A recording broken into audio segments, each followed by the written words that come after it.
Well. So, Thor and Eddie Hall has happened. We know the result now. Thor's won by unanimous decision. It wasn't as close as I thought it was going to be, but I got the result right. I got the fact that there would be no knockdown and that Thor was technically going to be better, and that was going to basically shape the outcome of the fight. I have to say though, respect to both men, they went there, done 6 rounds, and their cardio held up, which shows how hard they actually trained, because for guys of that size to compete for that many rounds is absolutely incredible. And it was actually a really good show. It wasn't incredible high level boxing, but they both gave it their all. There were some knockdowns in there, so we can't complain. I'm gonna go through the fight and then we'll go over how I think Eddie could have improved and how he can improve if he wants to then take a rematch with Thor and fight him again, as they agreed after the fight. You know, I'm happy. If he wants a rematch, I'll take a rematch, no problem. Yeah, would you guys like to see a rematch?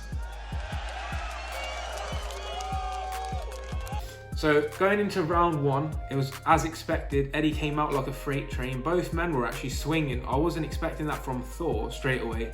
I was expecting him to establish that jab immediately, but it took him a little while in that first round to actually establish his jab. It took him about 2 minutes. Eddie kind of let off towards the later end of that round, and then Thor really started establishing that jab towards the end. Eddie came up with some big overhand rights, but it wasn't that effective because his hands were so low.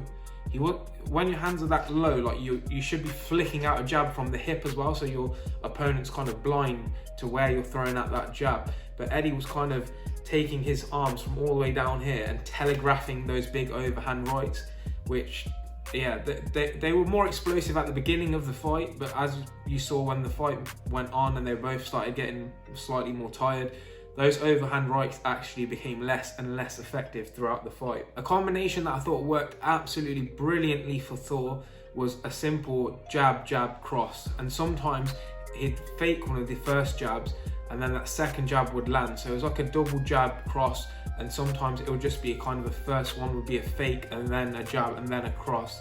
And it worked absolutely brilliant for him, especially in the later rounds when Eddie started biting on that first jab, the first feint, and that worked really, really well, and he landed some absolutely clean crosses. You can tell that Billy Nelson has absolutely drilled Thor with the fundamentals of boxing, and you can see Eddie kind of had a more unconventional, let's say, method of boxing in that ring. So there was a big shot at the beginning of round 2, and this, I thought Eddie was going to capitalise on this at the time. Eddie threw a big overhand right and kind of knocked Thor into the ropes, and the ropes were the only reason he stayed standing. So he was given a quick 8 count by the ref. He seemed fine, but then Eddie didn't really go for it at that point. So maybe at that point he was thinking, okay, I don't want to rush in, let's stay calculated. But I think that was a chance where he could have actually put Thor under a bit of pressure. Thor hasn't said he hasn't been knocked down in training before, so that's the kind of moment you would like to test your opponent's mentality in that situation. Eddie carried on telegraphing the right hand. Yeah, it's like that overhand right, it kind of reminded me of like the style of Deontay Wilder, but just a lot slower, basically.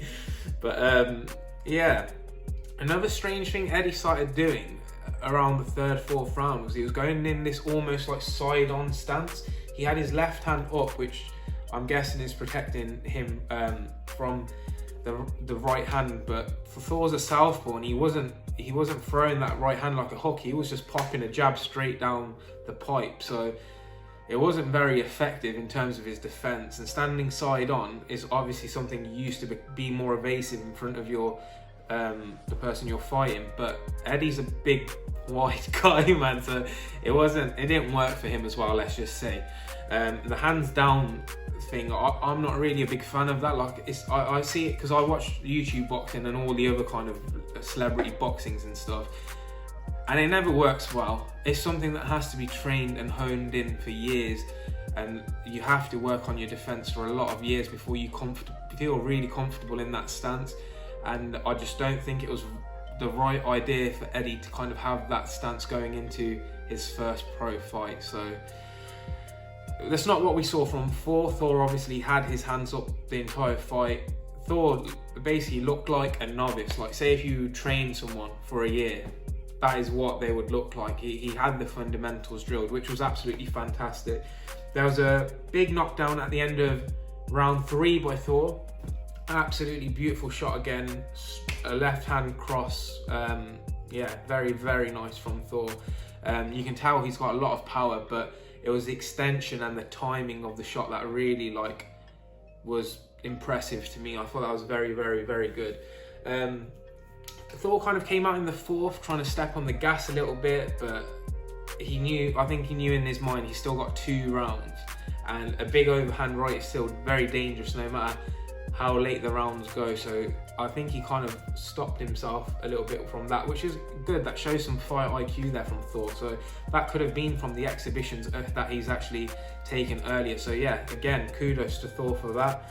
Eddie seemed to lean on his back leg when he was moving out of range. So he'd move out of range and all his weight would be distributed on his back leg, which was kind of throwing him off balance in the later rounds. And at the end of the fight, we saw in the last round that knockdown on Eddie again.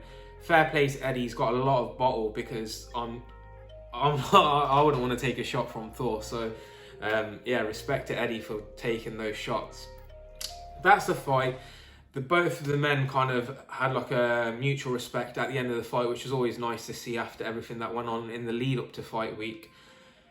Thor has said that he would give Eddie a rematch, which is interesting because although Eddie lost quite significantly on points, I think there are some serious improvements that he could make to actually make the next fight more competitive.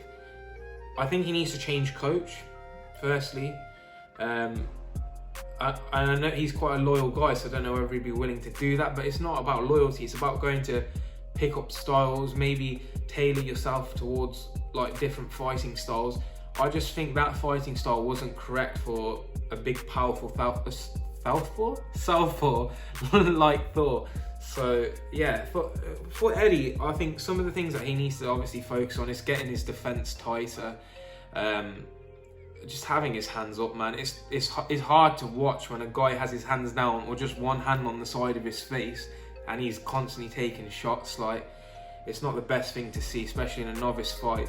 His ring generalship, like, Thor was very easily circling away from him. What he needed to kind of do was to close Thor down into a corner and then really put the pressure on when Thor has nowhere to escape. But at no point did I see Thor backed up into a corner in that fight. Another thing I was expecting Eddie to do is try and get inside, clinch, and use a bit of dirty boxing to kind of like ruffle Thor's feathers, but he didn't really seem to do that either. There's definitely a lot of areas of improvement for both men, especially Eddie, but I would be very interested to see a second fight later on down the line. I don't think it should happen very soon. I think Eddie needs to go away and work on his craft. And maybe like Thor can take another interim fight, or Eddie can have an interim fight, and then they fight later on next year. I think that would be really brilliant. It was a great spectacle nonetheless, and yeah, fair play to the guys that put it on. There was some kind of issues with the stream, but I watched it later, so I didn't have those issues. But yeah, a brilliant event nonetheless.